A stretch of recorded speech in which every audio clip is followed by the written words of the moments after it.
you trying to get crazy with this scene? Don't you know I'm loco?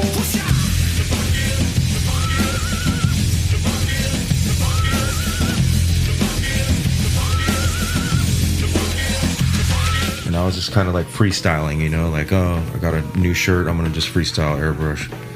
And they came over and they were like, what the fuck? Like, that's fucking badass. And Brad was like, what are you gonna do with that? And I was like, I'm gonna fucking sell it. What do you think? And like $20, boom. Okay, let me finish it. And then he wore it, like he loved it. Like it was a custom t-shirt, a one of one, you know?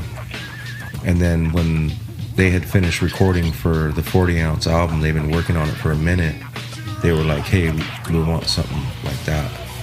Like and that's when the son gave birth to that.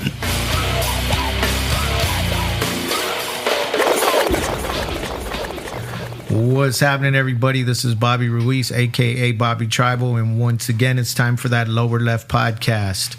We're right here at 17th and Island in beautiful San Diego, California, in the East Village. And today we have a really special guest, multi-talented dude, double OG. He is a tattooer, a graphic designer, a songwriter, a performer, and a dad, and much more. Mr. Opie Ortiz from Long Beach, California. What's happening, Opie? What's happening?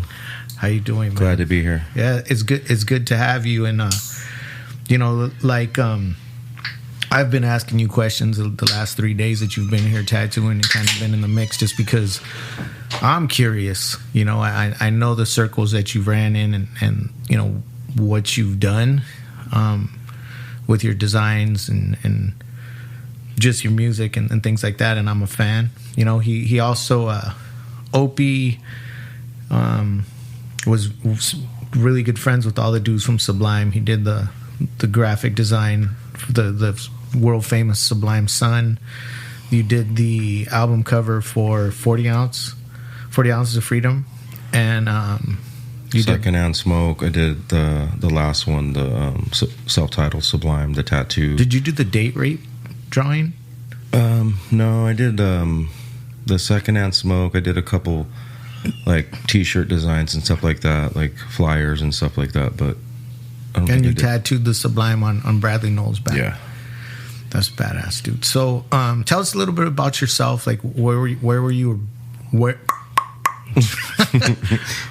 born, and then those early years of growing up. I was born in Corona, California. My family's from Los Angeles. Cheers. We had a family. Yeah, cheers. We had a family doctor who was a good friend, and I always wondered why, you know, he was such a good friend of the family and everything. But I found out later, my dad was doing extracurricular activity, you know, smuggling stuff, and traded some hashish in payment for my delivery. Damn. So I don't know if I should say a name, but our doctor's wife was asking years ago when I went to go visit him, and she said, where did we get all that good hash from back then? And he was like, oh, that's from when I delivered Opie, you know. So Opie. So I was like, Opie, that's got to be short for something. Like, no, how did when you I was young, I hated that. Ortiz, like Opie Ortiz. It like, rolls. It's like it does. It works. It definitely works. But how'd you get that? Yeah, my mom, you know, thankfully gave me that name. It was going to be, my father wanted to name me Ovaldo after his uncle, and I guess my mother wasn't approving of that, so I ended up with Opie. And you're not the first one to say that. Like, is that your real name? You know? Yeah. I've had to pull out my ID and tell people. Well, I thought it seems like it would be short for something, right? Well, yeah, but I don't know what. I wonder what it would be short for. So, Ovaldo, it would have been Ovi. Ovi, yeah. It could have been, right? I mean, if you think about it, I've been in Japan numerous times, and I've met every kind of like Muki, Mupi, all these different names that like are similar to my name. It's kind of weird. Like, yeah, my friends will be like, "Hey, this is Mookie." and I'll be like, oh, Mookie, Opie, you know, like it's kind of cool. That's super cool. So that was where did all this take place at? Up in the back country or something? Well, we lived in, I don't exactly know where. It's probably all, you know, developed. Yeah, it's probably suburban wasteland now, but it was Retchie Canyon. My mom's from Atwater Village. Mm-hmm. She's from Tiny Rascals, and my father was from. I'm not sure if he hung with White Fence, but I think he battled White Fence. I think he was from Frogtown. So they all grew up in the LA area, my whole family, and then my mother split up with my dad when I was 2 due to he was using heroin, and so she split from him, and we moved to Long Beach, and that's when the Long Beach, you know, entered my life. What was Long Beach like back then? What I remember my growing up just being great. Like it was. I mean, as a youth, you're not looking for like all the crazy shit or whatever. But I didn't. I lived on Pine, like up in like almost North Long Beach, till I was like maybe 10 or 11, and I thought it was great. We lived in a big, huge house, big backyard. All the neighbors were really cool and stuff. So Long Beach is split up, because I know there's West Side, and then there's East Side, and then there's downtown, which is like where Pine is, where all the North Side, that's all like South Long Beach or whatever, but it's kind of close to like the West Side. And Snoop came out of where? He's over off of 21st Street, I believe. And you were saying you I lived on 20th for a minute, and I knew like some of his homies, you know. Yeah. And when I went to, I believe in high school, he was in our JROTC, and they would do stuff at Wilson too, like because they would go back to different schools and stuff like that. He was in that military stuff. So oh no shit. Yeah. So how as far as music, you know, and being that you are an artist, like not just a musician or a tattooer or graphic designer or whatever, so the first what inspired you to be an artist, or what were the early memories, or what was life like around the pad and your environment? My mom was a big music fan, so, and she was like what we call a head now, so she was really into like, I mean, Bob Marley was playing all the time. Jazz was always playing. A lot of Latin jazz, a lot of rock, Santana. Like, it was just, like, all the time. Every weekend, like, music was blaring out of the pad. And at a certain age, she would let me fuck with the turntable, you know? So I got to start, like, you know, sit there and look at Abraxas Santana cover as a young kid, and you're just going, what the fuck is this? Right.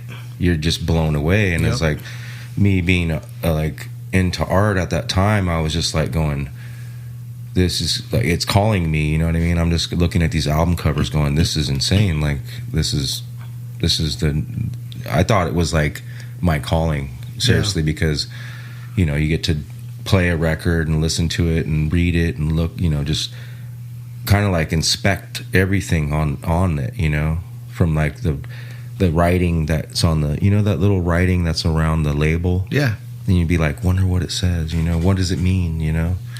And then you pull the inside sleeve out, and there's stuff on the sleeve. And then I believe the Abraxas album came with a poster. I think it was Abraxas. And it folded open. It was a black and white poster, and it had that little dude with the afro, with the pigeon toes. His toes were pointed in. I always tripped on the art, and then later on now, I think they're doing a documentary about him, Martin Calloween. I don't know if I'm saying his name right, but he's the artist for the Miles Davis and the Abraxas and numerous other bands. But the dude is such a spiritual, like, just like Carlos. Yeah, he's like so far. Like, I think he's like Carlos with his music. That's how he is with his art. Those were times that, you know, like you were saying, you held the albums. Those were the visuals that we looked at, other than what was going on around us. Like, we would watch a little bit of black and white TV, Or color, I think color TV might have been happening already by then when we were little kids.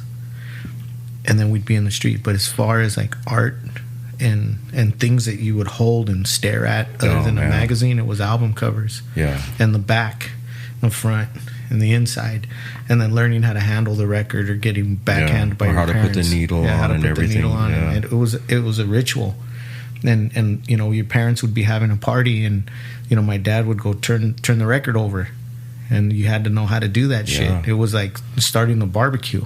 You know, it wasn't like, you know, turn on the gas grill. It was like set that shit up and light it and help make this party happen. But it was also like play the right shit too. Yeah, you know what I mean? It was. Like, and I'm fortunate enough, like I kept all my parents' old records that I still have.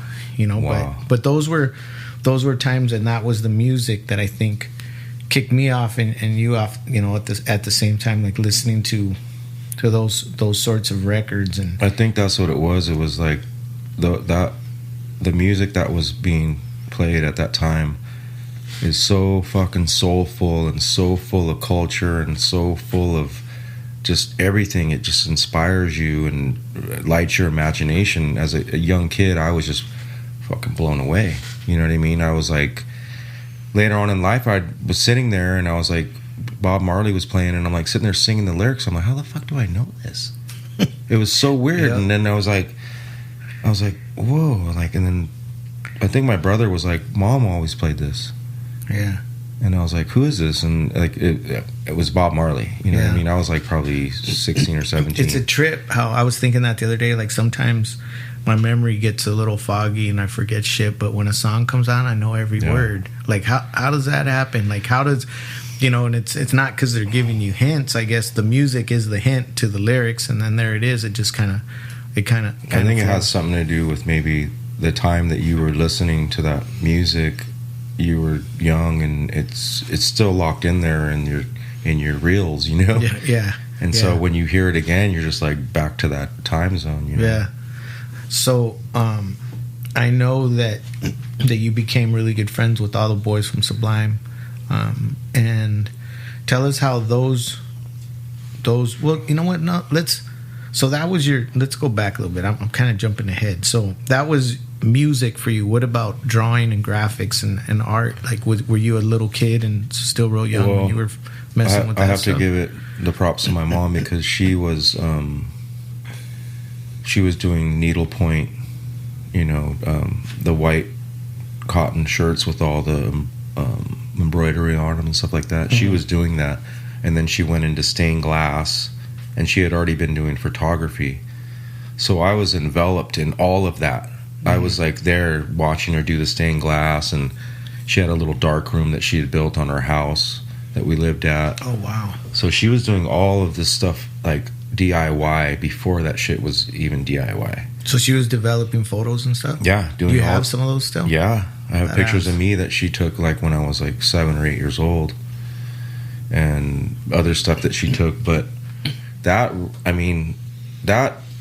lit the fire for me as a young kid. And she would always push me. Like, I would be drawing all the time at a young age, and she'd write me letters and say, you know, big old letter, and I'd just be like, oh man, I'm in trouble, you know. And then it would be like about art. It'd be like, hey, I wish you would draw bigger than a little square, you know. But as a little kid, you're like into that kind of like drawing little tiny things, and you're discovering all these different, you know, the world or whatever it is you're into.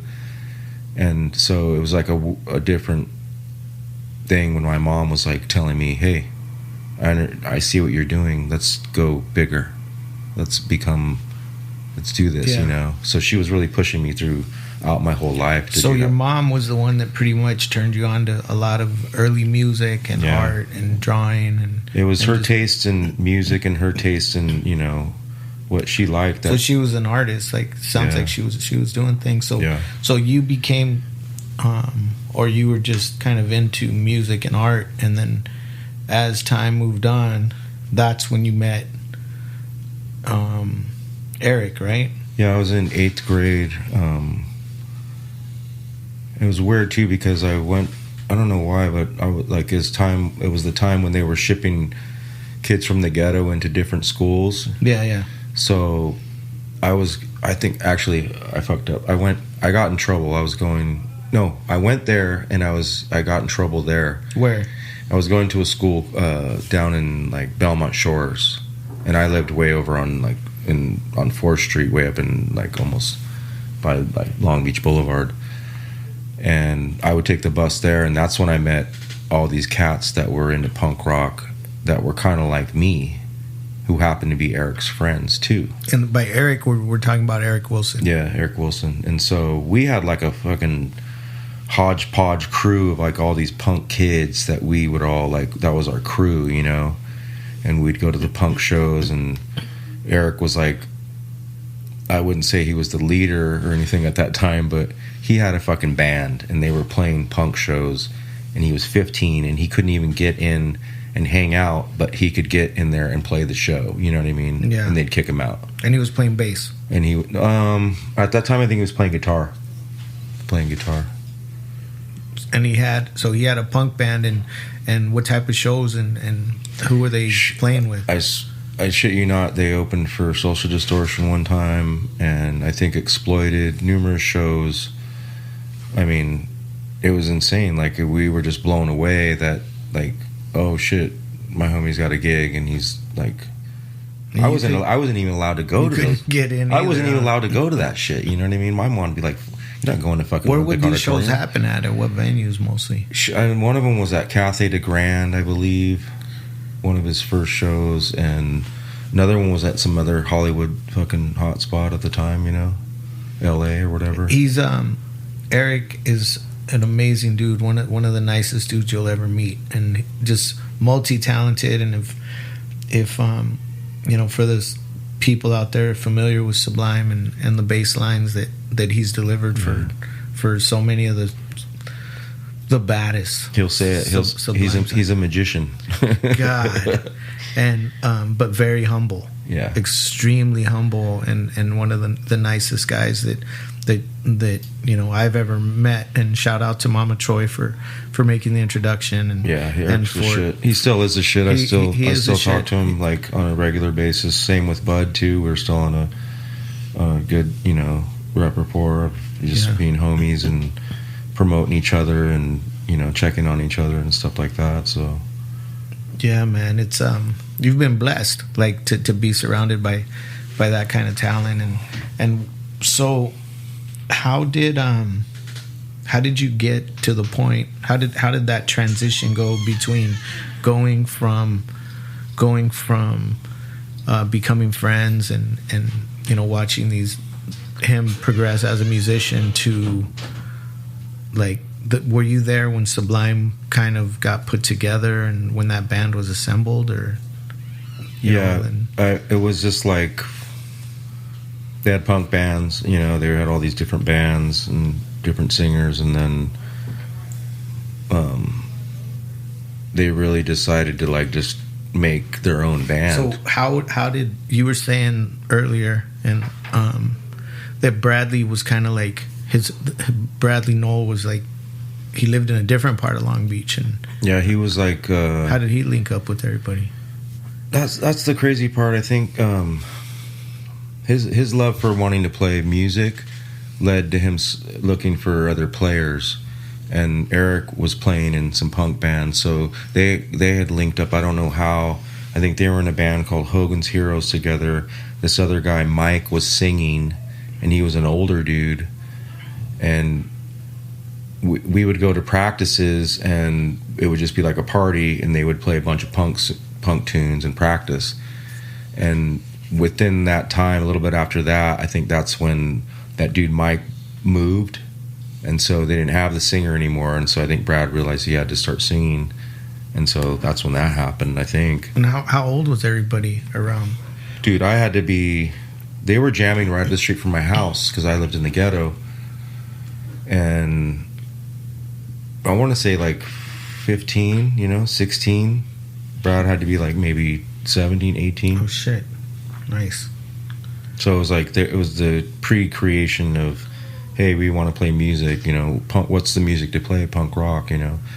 And then a little bit after that, I think Brad had went to school in Santa Cruz, and he had found reggae to be, he really liked it. And when he came back after school, he had long hair, and when they were jamming, they would play like Bob Marley songs. They would, they would throw in. You could hear like a ska influence too, right? Oh yeah, he was heavily into like English beat and that whole scene, the two-tone scene. He was really heavily into that. But right after that, when he went up north, I think I could be wrong, but when they came back, that's when they started throwing the reggae shit into the started getting mix. tighter. Well, not yet, not then. It was like they were still figuring each other out. So he had to be like late teens by then if he was in school, right? In college. Yeah. Late teens, early 20s maybe. Yeah. So they had been messing around for a couple years already, like 4 or 5 years. They were trying to figure it out, and then it wasn't for a while that they got their kind of groove, I think. You know what I mean? Because their first tape is kind of like really rough. Mm-hmm. I mean, it's great, like to think when you think about it and when you hear it. But if you were to be like a music critic and listen to that, you would be like, which is that tape? Jaw Won't Pay the Bills. So is that a whole? It's like the Romeo, early days, real early shit, and that's when they were kind of figuring out what recording and all that shit, I think. So which was I know that they had produced, there was 3 or 4 albums before they got signed to the label, and then they introduced the Sublime album, the self-titled. Mm-hmm. Which was the first album? That was the Jaw Won't Pay the Bills. And then after that? I believe it was... Was it 40 Ounce or Secondhand Smoke? I think it was 40. And then, so how did you get to do the artwork for that? Like, how did that go down? I was into just the homie. I was into airbrushing T-shirts and shit. Uh-huh. So, like being punk rock, I would do some punk rock shit, and then I got into I got a little older. I think I was around maybe 17, 18, and started needing to make money. Mm-hmm. So I would do like Bob Marley T-shirts, the Legend, airbrush, and I think at that point, it was like Brad came over and I was airbrushing a shirt, and it was like a sun, similar to the sun, a simplified one. And I was just kind of like freestyling, like, oh, I got a new shirt, I'm going to just freestyle airbrush. And they came over and they were like, what the fuck? Like, that's fucking badass. And Brad was like, what are you going to do with that? And I was like, I'm going to fucking sell it. What do you think? And like $20, boom. Okay, let me finish it. And then he wore it, like he loved it. Like it was a custom T-shirt, a one of one, And then when they had finished recording for the 40 Ounce album, they've been working on it for a minute. They were like, hey, we want something like that. Like that's when the Sun gave birth to that. I've looked at that so many other people. I think we had talked years ago about it. Probably. Yeah, I think it might have been at an Ink and Iron or something. Yeah, we were chatting about it. Or it might have been just an email or DM or something. Yeah. But the elements of that sun, they're pretty heavy. Like, you look at all the things that you see inside that sun. There's a mushroom. There's a devil. There's like a skeletal... What is that in the middle? Like, just a ghostly looking skeletal. If you had to like pack an image into a nose, like it's hard. That nose is like a hard image. So I just stacked like a skeleton kind of. It has kind of like ribs, spine, and then like I imagined it was like a body candle, like a skeleton candle, because the top is kind of like blowing. Yeah. So I don't know, like being like into mushrooms and so here's the question, Opie: where is that original artwork? You'd have to ask Miguel that shit. Like that really hurts me to this day because I've recreated it a couple times, but it's like when you do something that's that iconic and shit like that, you kind of want to know where it's at. Do you believe somebody knows where it's at? Yeah. Miguel said he has a reward for $10,000 if anybody wants to divulge the information on that. Yeah, I think probably there's probably a lot of people who would pay even more than $10,000. Trip on this. So Miguel told me exactly what happened. Was he was involved with this girl who worked at the graphic design place, and pretty much I think they had a falling out, and she took it. Who was she? And her name is Tam. Tam? Yeah, Tam. So Tam, do you have it? She's probably got it. It's probably in some European's house and somewhere, obscure. Let's just say it's some Russian dude or something I was hoping that, some crazy art collector. Like Putin's just chilling with it. He's got like a dungeon with all this stolen art that's super sick, and he's got this wicked. I want to be that dude. So they have a cocktail party, and they go downstairs, and he's got this wicked laugh, and he shows everybody. Oh my god! All his, I've got it. And they just blare Sublime all day. Yeah, some shit like that. Well, congratulations on that. Because I know you've also done what you did. You tattooed Bradley. Was that his first tattoo? No, we did a bunch of stuff. We did like this weird monster on his arm. It's kind of like a brain, kind of like it almost has like the Bali kind of like teeth and stuff like that. Like a Tibetan style mask. Yeah, something like that. And then we did. He had a fishbone tat on his other arm, and we did a bunch of waves and stuff around it, and just had fun. He was kind of like, he had asked me at one point when he noticed that I was starting to get heavily into tattooing and started to get more tattoos. He said the funniest shit to me. He's like, "What are you gonna do? Like, just get all tattooed?" And I looked at him and I was like, "Fuck yeah! Like, what do you want to be? A fucking, what are we gonna eat? Salads or fucking eat steaks? You know what I mean? Like, at that point in my life, I'm just like, I'm looking up to my older homies, like, and they're all heavily tattooed, and that was just like, I thought that was the path, and Mm-hmm. I mean, I'm still assertive and sure that is the path, I'm supposed to live. Mm-hmm. And so when he said that, it was kind of like, yeah, I don't know, Opie. You're really passionate about your music too. But like but having like a homie like, what are you gonna do? Just get all tattooed? Fuck yeah! What are you gonna do? And I remember telling him like, what are you gonna do? And he was like, well, what should I do this? What can I do here? Like he was into tattooing. He was into it. Oh really? Yeah, he liked it. I don't know if he was into like the needles or whatever, but he enjoyed it. Like he'd come over when we did the ones on his arms. He was like animate. Like I noticed that he had a new joy to getting tattooed, like because he knew he was going to be on the stage and he knew he was going to be seen and stuff. He was like wanted to have tattoos. Well, that album cover was one of the.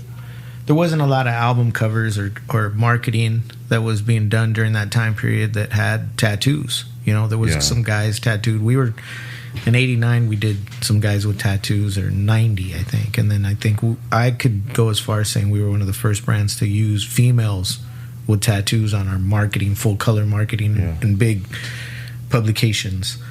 But here's a question, bro. Like a lot of us, all of us that are Sublime fans, see Bradley from the music videos, and you hear interviews. I've listened to some of the interviews where obviously there's a microphone in front of him, and him and Bud or him and Eric, or they're doing an interview. But what was he really like? Like, what was he like just kicking it, or when he was as a friend, or was he introverted? Was he chill? Was he funny? What can you tell us about Bradley? Because people want to know, bro. Like people I think are curious, or maybe not. Maybe that's better being left alone. Super that's up to you. Highly intellectual, very intellectual, super sharp, but like very introverted. And like if you're speaking on something that he knew about, he would engage in conversation and be like, let tell you what he knew about it. You know what I mean? And want to engage in conversation. Like, what do you know about it? You know what I mean? He was very engaged when he was talking, but to get him to that point was like, Like he had to be buzzed or he had to be high, or, you know what I mean? It was like he had to break out of his shell somehow, you know, like for him to feel comfortable. Because I know that I've seen some of his report cards. They had him on display at the Hard Rock along with that guitar. Yeah. That 4-string. It was a 4-string guitar, right? It was a guitar kind of converted into a bass. Classical guitar. But it was like crude as fuck, dog. The way that guitar was put together. I still have that shit. Somebody has that. And it's not at the Hard Rock in Vegas anymore. So, but Cam. it's in that Russian basement. Jesus. Somewhere. But that's kind of, you know, just I know that he was into his schoolwork, looking at his grades. I think he was like Dean's List, A's, mostly A's in his college courses. And he was very eloquent to the point of being almost too eloquent, you know what I mean? Like sometimes, he was kind of like, you'd think of him like as being kind of feminine or in a way, but that was just him. He was like, when he sang sometimes, you know what I mean? He did that one, when I heard the first time when he sang that one part of that song when it's like, it's so nice to want to hear the same sound. Like we were like, this was back in the day when punk rock. Yeah, and we're just like, it's not nice, bro. This is kind of soft, homie. What are you, Morrissey? Like, yeah. But that was him, you know. Like sometimes he was into that. And but he's living like you know, that's, you know, he's one of the greatest to ever come out of Los Angeles. You know, I don't know what demons he was dealing with on the inside. You know what I mean? Uh-huh. He never exposed that to any of his friends. Like we were always like, we looked up to him and he knew it. You know what I mean? He had to lead in a certain way. But I think when he started, you mean pre drug demons? Yeah, like just demons of whatever they were. Yeah, right. I don't know. You know, everyone has their own, you know, thing going on, but you know, I think that overall, like he poured it out. Like he gave us, you know, a lot when he was here, you know, and you can kind of get a good conceptualization of what was going on in his life. You know what I mean? I think his life was great, but then he chose to delve into, you know, the drug thing, and that kind of cut it. Like made his life not happy anymore. Yeah. What I know that you've, you know, those were your boys. So did you ever have the opportunity to perform with them? Oh, one time I drove to Santa Barbara to see them. They were playing with No Doubt, and this was like the heyday when No Doubt was like just fucking popping on the circuit as like a really cool band, as like strong performing band. And Sublime was their support. They were opening up for No Doubt. So I pull up and I see Brad and Eric kind of like looking at the cars pulling in, like kind of like dumbfounded, you know. And Eric comes up to me and he goes, "You ready to play drums?" And I'm just like, "Yeah, whatever." Like thinking, what are you talking about? And did you play drums? And did you know how to play drums? Yeah, I knew how to play drums at the time, but I wasn't like a skilled drummer. So they just were ready to go. I went up there and they were like, Brad was looking at me. And where was Bud? He was MIA. He was MIA en route or some shit. And I remember playing the same drum beat the whole, like 3 songs, you know, like doing fills and shit. But I remember we did 3 songs and then Eric was like, "Here's $30." And so it's like, I was like $10 a song. More stressed out like I've ever been in my life. But then afterwards I was like laughing, like, what? Like we did it? Like, yeah, it was weird. That was like my first ever, like, I didn't even know what the fuck was going on. Like, I didn't know music or anything timing. I just knew what, you know, fills went, you know, just and natural. At that time, you didn't understand, because obviously they didn't achieve the notoriety, the fame, You know, they weren't that Sublime yet. So now you look back on that, and that's golden. It was hilarious. You know, but the thing about Eric is he's that guy that's still carrying Bradley's torch. Yeah. You know, the torch, like you said earlier, that Bradley had lit. Sparked it, Yeah. And I think he's got a good group of people around him. Like, Carlos is an amazing person. Just, I love Carlos. I like their whole vibe. They're doing a great job, and I think so. They're continuing that. They're exposing people to Brad's music and exposing them to their music. A whole new generation. Yeah, it's just a good party, I think. And people are digging it still. They're still able to headline big. Believe it or not, there's probably people out there that probably still haven't heard a Sublime song. Yeah, I believe it. I mean, I've talked to like these kids. You meet all kinds of people tattooing and everything. I know this kid. He's from San Jose, and I know there's a group of these kids, but they've never seen Star Wars. Yeah, and I'm just like, there's a dude who tattoos in this building, and I'm not gonna say his name because he's a really cool kid. He's not from California, but he moved out here. Great tattooer. I think he's like 23, 24. He didn't know who Cypress Hill was. He had no idea who Cypress Hill was. And I'm like, dude, you never heard of Cypress Hill? And he's like, he's a white kid, great artist. They listen to this new kind of hip-hop that I can't stand. Drill? What is it? I don't know what it is, bro. Yeah. It's just that auto-tuned, weird, whiny, emo, hip-hop, whatever it is they're listening to. But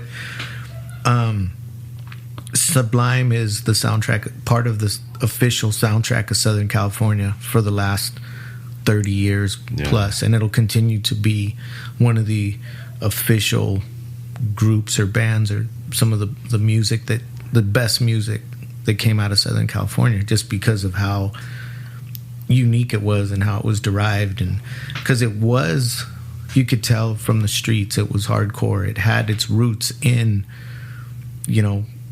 Bradley used to speak Spanish. Yeah, he was surrounded by Chicanos and lowriders and skateboarding and surfing. He had a girlfriend that he really fucking thought she was the one, and she was like, "Well, if you want me, you're gonna learn how to speak Spanish." Mexican girl. Yeah, and he did. Just for her. Yeah. And he spoke Spanish well, because he would do whole songs in Spanish. Yeah, he blew my mind, because I'm not. I used to be more, when I was younger, fluent, and now I'm like, I can understand when you're talking shit, but man, he would go buy drugs when we go buy weed from the Paisas. Yeah. And that's when I first met him, and I was like, what the fuck's he doing? He's gonna get killed. You know what I mean? Like, straight up. Like, what are you doing? You would go into the neighborhood. Well, no, we were like, and where they were practicing, it was like in the hood. So I don't know how, but maybe there was a bar or a liquor store. They went to go get something. He met some paisa, and then he bought some weed off him. And I was just going like, dude, this dude's a fucking straight G. Like, what's up with this dude? Like, how the fuck did he get weed from that dude? Like, this is insane. Yeah. So, but that later on in life, I think that. But didn't he used to go to Mexico a lot too, to go surfing and hang out? Yeah, and he was down with that. They would go way down there to like Scorpion Bay and shit. Like, he was down to surf. Yeah. So how did you used to go on any tours or anything like that, like to tattoo them or just hang out or just kind of just part of the? A couple times. One time they played for some college, Sigma Chi, and we went to is that like a fraternity or something? Yeah, like a big fraternity, I think from Cal State Long Beach. And they have a huge fucking party out by the river in Parker or some shit. And Sublime was playing it, and so we all went. But it was hilarious. I think that was the first time I think Brad did mushrooms. Mm-hmm. And we were all eating them, and then he couldn't eat them because he kept gagging. Yeah. So he just swallowed them. Nice. And I'm just like, what? Like, he's like, I can't chew them. But later on, he puked them all out, and they were sitting there. And they were like whole mushrooms. I'm just like, dude, you're serious? Like, so not to go back to your artwork, was your artwork some of the first band's official merch? To be totally honest, I was all into silk screening, like DIY. Yeah.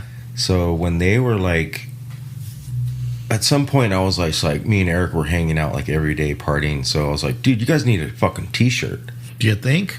And he was like, yeah. And so I drew this like weird lion thing, like big old lion head, like with the mane blowing, and it said Sublime underneath. And like we did the sun, we burned it in the sunlight and everything, you know. We learned in fucking high school and shit. And then we made the screen, and then we're like, fuck, we got to get like the printing shit. And so I don't know how, but we were just like fucking around with paint, like house paint. And we fucking printed it on a shirt and dried with house paint on through the silk screen. Yeah. And it would go through the screen. It wasn't too thick. It was perfect. And then we dried it, and it worked. So then we went and bought a bunch of fucking house paint. No way. And we were doing this thing where we took the shirt, and I would do like a thing on the glass, and we'd press, like, it was red, gold, and green. So we'd press the red, gold, and green and let that dry, and then we'd screen it. So we were doing like a fucking 4-color process with a piece of glass and on shirts. On shirts. Anybody have one of those? The Russian dude probably has one too. The Russian's probably got a bunch, but my homie's got a couple of them. Yeah. We were talking about the other day, and then he posted on Instagram, and then I took another one. I did a little mini one where I just painted it with glue on the screen, and it was Jimi Hendrix's face, and I put like HR's dreads on it, and then we were printing that on like a bunch of, and it said Sublime, and it was like Jimi Hendrix's face with dreads. Man, dude, to get a hold of that stuff. I made Brad, dude. The crazy shit was I don't know what he was doing. He was moving or something. So I printed him a pillowcase, and it had that all over it, and he had it on tour or some shit. So I was always kind of doing stuff for them as an artist, you know.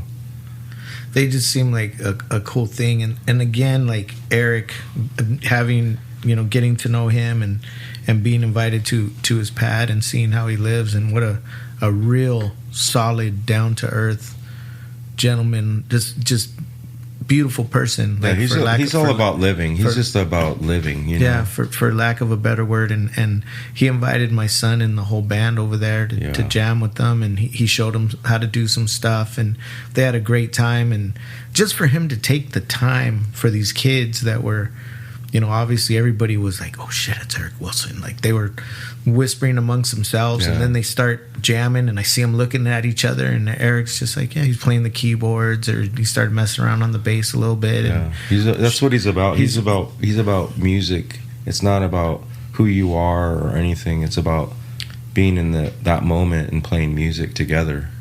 Because when I went down to see him, he was like, let's jam.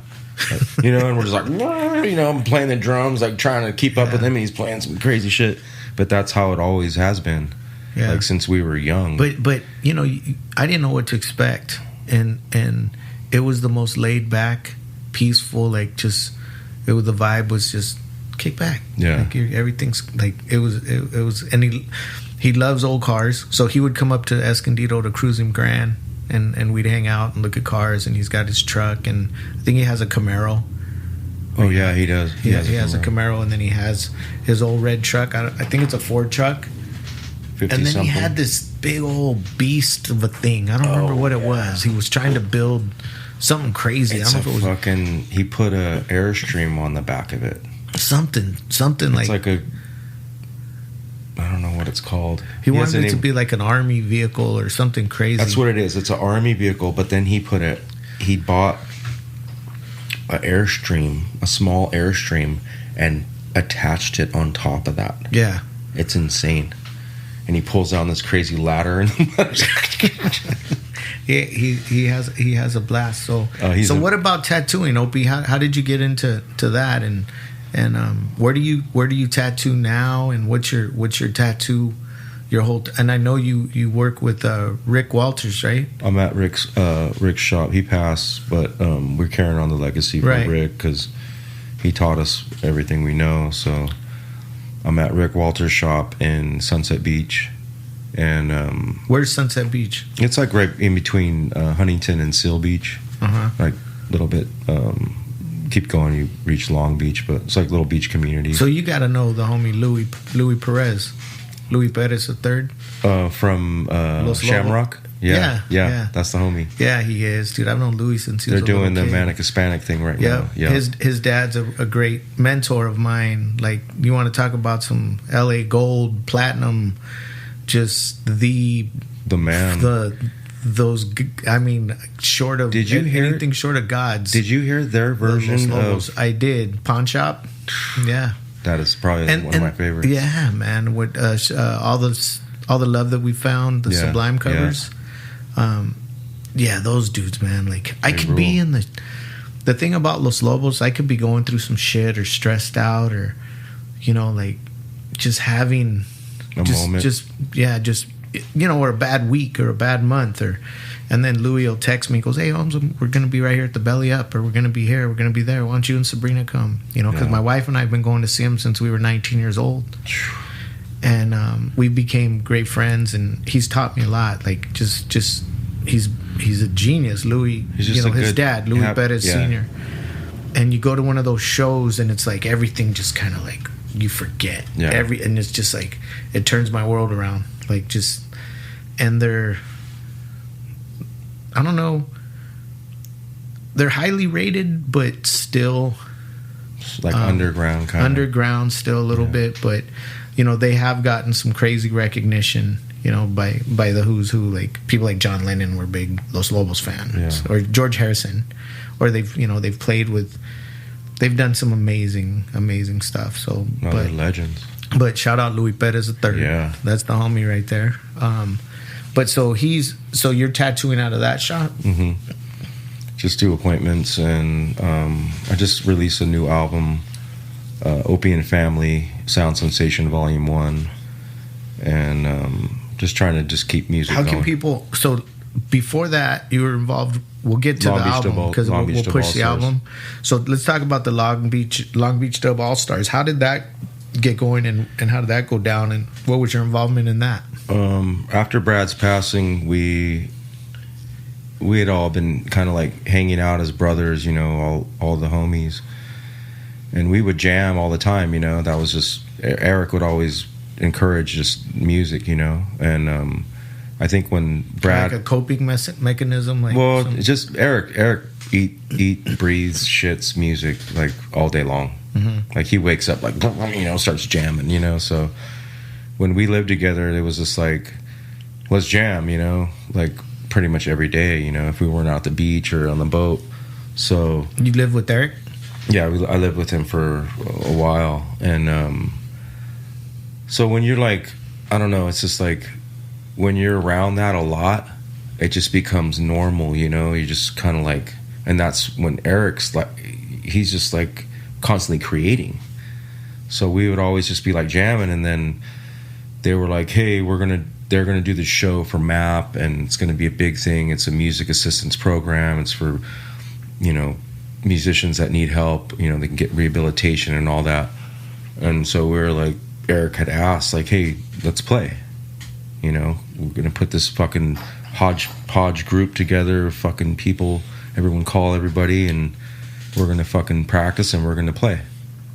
Because he didn't. How long after Bradley had passed is that? It was enough already, so it was pretty quick right after he passed. And I think it was Eric and Bud wanting to perform and not let all these other artists be like paying homage to to Brad, and they wanted to play. We wanted to play some music, and so we were like, all just let's do this. And we did it, and it was like fucking stressful as fuck. It was like the first time me being on stage, like what did you do? Did you play? I just sang, and we did like, I don't even know, like maybe 4 or 5 songs, and then other people played.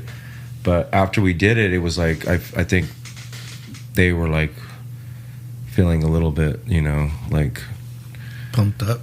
Not pumped up, but just kind of like, yeah, we're still here. We're not leaving. We're not going anywhere. So then after that, we kept performing and playing and shit. And it started to feel like it was really good. It was a good feeling, you know. We were like creating music, and Bud and Eric were really hyped on it, and everyone was really hyped on it. And it showed because our you know, when we played, it was nothing but fun. It wasn't like fucking stress, like don't play that song. It was like fucking balls to the walls. Mm-hmm. And then it became like that's what it became every time we played, like crazy. And so at one point someone was like, oh, DreamWorks is here and they want to talk to you guys. And we were all laughing because we're all hammered, you know. We're just like DreamWorks, you know, like who's that? And then they're like, DreamWorks Records, they're here and they loved your show. And we're just like, what? And I couldn't even comprehend that shit at that time. I was like the freestyle dude up there, keeping the crowd active, like singing a couple songs.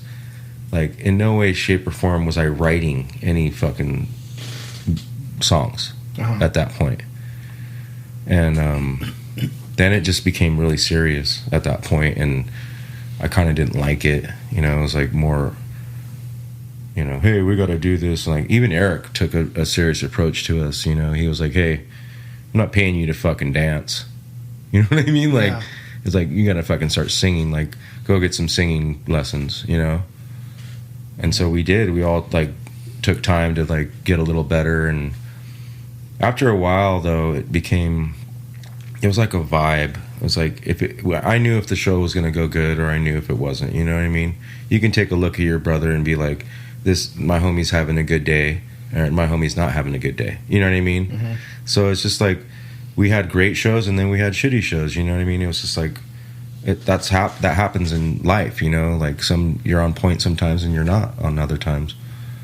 But overall, I think it was a great, like, learning experience to, like, get me into music and to your foot in the door as to, you know like what, and being a Sublime fan, I think that was kind of a bridge or some kind of a band-aid that helped out a little bit. You know what I mean? Like, to know that his homies, his bandmates were still together and gonna make some music and kind of. I think that's what it was. No one would ever fill the void, obviously, because fuck, come on, man, that's not ever gonna happen. But even what Eric's doing today with Sublime with Rome, that all helps. That's all beautiful. That's all keeps it going, you know.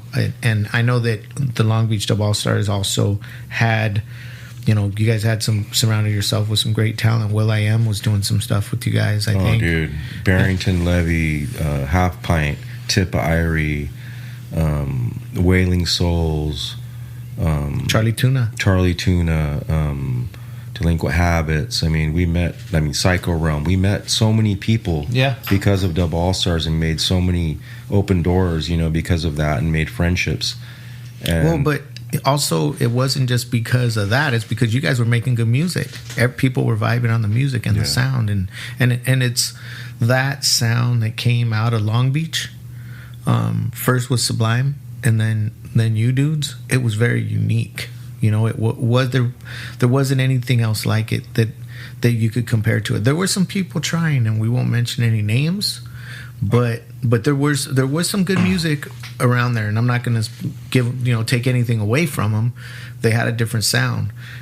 The sound that came out of that part, you know, Long Beach, and what you guys did was very unique. It was real, and we felt it because it was punk rock, it was reggae, it was ska, it was Mexican, it was skateboarding, it was, the videos showed a lifestyle that we could all relate to, like so much other shit that was happening at that time. Like, like we would watch, you know, like when Cypress Hill came out, like we were listening to New York hip hop, and then it was the stuff that's, you know, the Ice-T stuff and everything that was coming out of LA. And then when NWA dropped, we could relate to that. That was sick. And then when Cypress dropped, it was a rap. Man. It was like, I couldn't stop listening to that. That was straight to the heart. Like, oh shit, that's our shit. But at the same time, you guys did it from another angle because you and I both, and not just you and I, a shitload of homies, a fuck ton of people grew up listening to punk rock and reggae and ska and Carlos Santana and Los Lobos and what our parents were listening to. And when all that blended together, that Sublime sound grabbed it all. You know what I mean? Like whoever was writing the music or whatever Eric was listening to and Bradley was listening to and his homies were listening to and the environment they were surrounded by came up with that formula. Yeah. It was like, come on, man. Like I remember, I don't mean to get off the subject, but I remember one time when Brad was playing me a demo for Pawn Shop, right? Mm-hmm. And we were blaring it and I was listening to it and I swear to God, I was envisioning like some Oriental shit. I didn't know what the fuck it was. It was blowing my mind. You know, it's like meow meow meow meow meow meow meow meow meow meow meow, and I'm just going like, what is this Oriental? Like, what the fuck is this? And I'm looking at him, giving him this weird look, and he's going, yeah, like that, you like that? I'm like, what is this Oriental? Like, what is this? And he's just looking at me like, what the fuck are you talking about? Because I was like, what is that guitar plucking you're doing? Yeah. And he's like, it's fucking rock. And I'm like going, dude, that sounds like some Oriental shit. And still to this day, like if I go into that and I listen to that song, I can hear it. You know what I mean? It's trippy. So here's a tough question. How much of it do you think, and you and I had some conversation yesterday that we talked about how the heavy drugs have influenced all types of music, not just Sublime, but all types of music since way back in the 40s, 50s, 60s, everybody. Like some of the most best music, some of the best music ever written was heroin-induced music, right? Or psychedelics. Or psychedelics, yeah. Right? Or drug-induced. Drug-induced, yeah. But yeah, there was a lot of each in there. So how much do you think that changed Bradley's sounds or changed Sublime's? I don't know. I could be totally wrong, but I think he read some shit about it, like about blues, you know, about because the blues about like how the blues people dealt with it, and you know when heroin came out, and like you wouldn't have, like you just said, you wouldn't have the feeling or the music that we have now if it wasn't for the drugs. You know what I mean? Mm-hmm. So like it's weird, like how, I don't know, it's like he gave his life to try to figure it out, you know what I mean? I think because he was smarter than that. I don't think he was planning on dying, you know, like everyone, you know, you're not planning on dying, but I think he had another vision, what he wanted to do, and he just, you know, you think you can dabble a little bit. You always think you can go, oh, I can just do a little bit, you know, or some shit like that, and I think he had a greater plan of what he wanted to do, you know what I mean? But he had gotten clean for a while, right? Yeah, he was clean. When we were at his wedding, he was clean, he was happy, he was like around all his family and all us friends, he seemed so happy with his kid and Troy, and I was so happy for him, and we were like getting wrecked, you know what I mean? We were all partying, and he was just chilling, and like later on, like a little bit after that's when he passed, and I really think it's because you can't stop, so you can't dabble, you can't stop and then go, oh, I'm gonna go back and do some of that, because I tried it. Like I tried to quit drinking coffee a while back, like a few years back. Ain't gonna happen. So then I was like, my heart's like, and I'm like sitting down, like trying to tattoo. Yeah. My heart's sitting there going, and I went to the doctor. I didn't even tell my wife, you know. I went because I was scared, and they're like, have you, you know, I don't care about the weed or whatever. The doctor's sitting there talking to me. We're gonna do EKG. She's like, have you quit anything recently? And I'm like, oh yeah, I just recently quit drinking coffee. And she's like, okay, well, your heart's it's wanting the coffee. So yeah, you know, if you want to deal with that, you can deal with that. It might mellow out, it might not, you know. So what'd you do? I just start drinking coffee again. There you go. I'm fucking not a quitter. What the fuck? is coffee, the most abused drug in the world. Yeah, it is. Yeah. But you know what I mean? The greatest. I'm saying, like, in the aspect of, like, thinking of, like, what you can do and what you can't do, like, maybe he thought he had a handle on it, you know what I mean? Maybe he seriously did, because I saw him and he was happy at his wedding, and his family was there, all the homies were there, his brothers, his band, and Troy, and I seriously, like, held it in my thoughts, like, really, like, dang, they're gonna fucking do this. They are gonna do this. Yeah.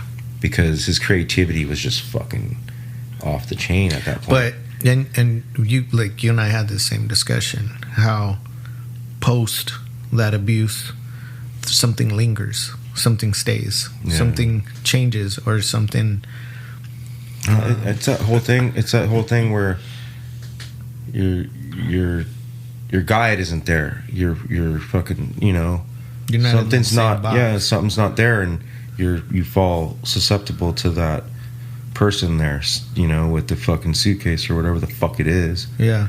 And you're like, oh, maybe I can just do it, like, one, you know, little bit. Yeah. You know. But that, so what had happened, not to go too far off of that, but they had released like 4 albums, and then they got signed, and then they went back in the studio, re-recorded everything, and that's when the big album came out, the one with your tattoo on the cover. I mean, the tattoo that you did on Bradley's back. I'm not sure that they were signed to MCA, so they bought the 40 ounce, they bought a couple of other ones, and they had money to do a new album, I believe. So they went and got Paul Leary, and you know, they had demos, and they were the demos for the self-titled. And believe me, when I heard the demos, but the demos were actually, they were almost weren't done. those the albums though? Wasn't that like 40 ounce and Secondhand Smoke? No, it was all the new songs. But aren't those some of the same songs on those 2 albums? No. No? No. None of the songs on the, well, if you want to get down to the nitty gritty, what's it called? Burritos? Yeah. Is an instrumental that's on one of the other albums. That's the only one, I believe. Badfish. Badfish isn't on self-titled. Okay, here's Badfish made it like on a couple albums. Okay, here's what we're gonna do. So this is kind of corny. You ready for corny? Yeah. You can only pick one. Okay. What's your favorite Sublime song? And I know a lot of people don't know some of their. Quite a few are covers. There's a cover that they did that's one of my favorite. We'll go to 2 because I want to say 2. Your second favorite song? Yeah, second favorite one's a cover. Which one? One Cup of Coffee. Oh yeah, that's a good one. It's fast. It's the shit. But the way they did that, I don't know. I couldn't really pick one. I mean, if I'd have to say, you have to, Opie. One song. Okay, 2. One song I'd probably pick. I love Cisco. It's pretty fucking out there. Yeah. It's just kind of like not their repertoire. Yeah. And it's just Brad sitting there going, do do do do do do. You know what I mean? Yeah. Like, it's, if you listen to it, it's like you could tell it's him sitting there Cisco. fucking making it. And it has samples from What's that on? Robin the Hood. Wow, you went deep. But you know why? Why? Because when they were doing all their shit, we would go. Me and my homie Jack Manis, who was in Dove Allstars. What's up, Jack? He would be like, I'd be like, let's jam. We need to do Opie and Jack band. So we had like our Opie and Jack thing going on. So we would borrow their equipment and go record and do dumb shit, you know, just whatever. So we were like, they're probably gonna get mad at me, but we had made that. We're fuck ups anyways. I know. Bro. We had made that sample of the Doors. Mm-hmm. The one's like, yeah. And we were trying to like make some shit with that. So when we were done, we couldn't erase it, and we couldn't, you know, we were like fucking around with the sampler. So Brad went and took the sampler back, and he was recording at his pad. And then he was like, oh, this is tight.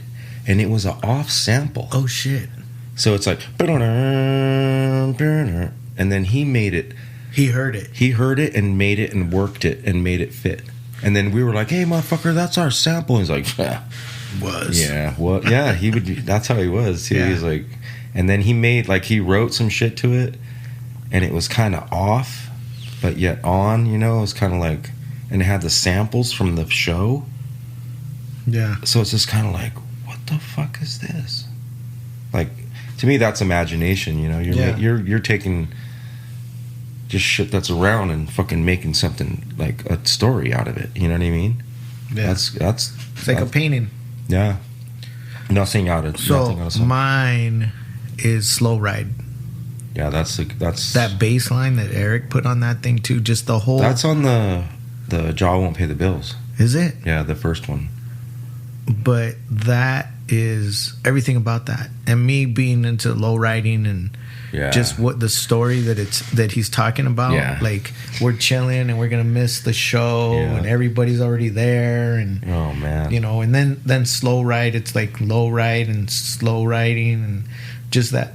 Like I said, everything about that song is just, and then you know that one song. That's where Brad jacked it from too. Slow ride. Yeah, no, did he take it easy?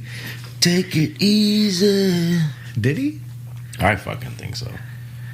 Because that is slow ride. It's the same cadence. Yeah, I don't know. You're the musician. So let's talk about Opie the musician. Okay. So you got out.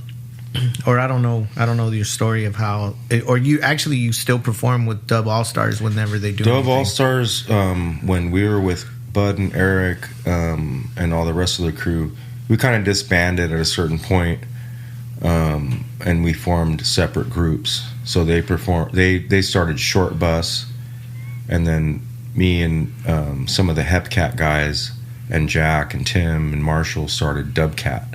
Mm-hmm. So we were doing more of like a reggae, straightforward kind of vibe, and they were doing like a rock vibe.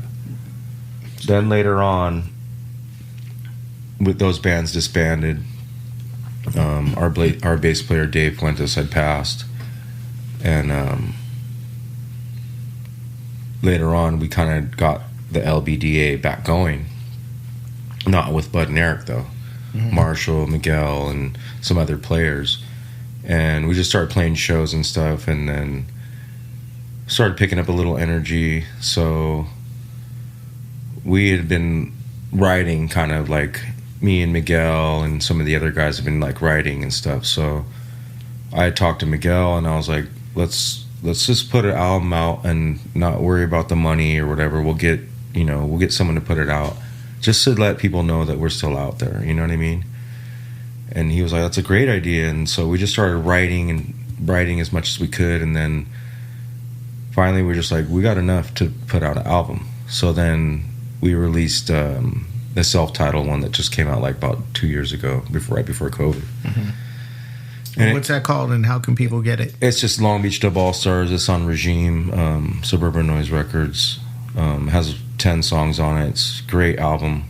Shout out Zinger. Yeah, we just kind of like put what we had together and put it out on an album, and we got a good response, and we did a little bit of touring after that. But right after that, I had written some other stuff, and I had kind of just kept going writing, and so I was like, I'm just going to put out. So you're writing riffs and you're writing lyrics, or you're writing? I'm listening to. Yeah, I'm kind of like taking stuff and kind of like changing it, and then writing, the basis of songs and stuff. So we were on tour with the Agrolites. Big up Agrolites. Hell yeah. And I'd become good friends with Jesse, the singer, and noticed that he had been producing some, albums for some other cats and some other bands.